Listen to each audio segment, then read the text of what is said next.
já. No vídeo de hoje, a gente tá ouvindo esse barulho aqui. Eu sou a Maite e essa é a Júlia que tá gravando.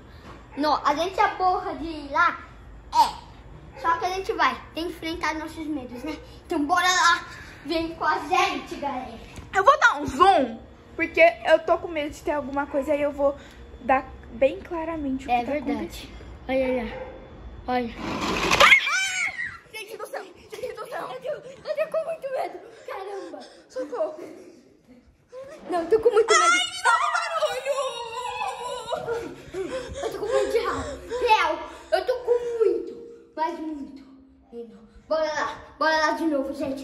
Enfrentar nossos medos. Bora lá. A gente aqui é forte, a gente não desiste. Então, bora lá. Ó, gente, vou dar um zoom pra vocês verem lá fora. Verdade, né, gente? De novo! Gente, agora foi a porta. Vamos lá, essa porta. A gente tem que enfrentar os medos. O Pudim também tá com medo, olha lá. Vamos lá. Pudim, quer com a gente? A gente tem que enfrentar nossos medos. Olha, gente.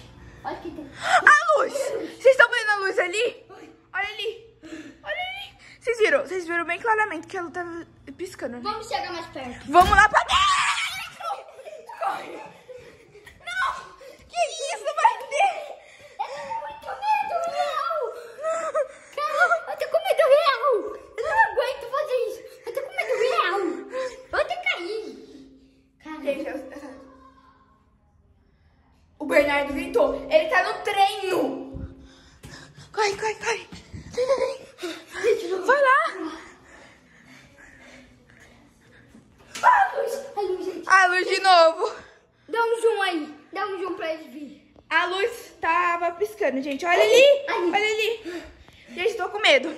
Gente, quem gostou desse vídeo, comenta muito pra ter parte 2. Tchau!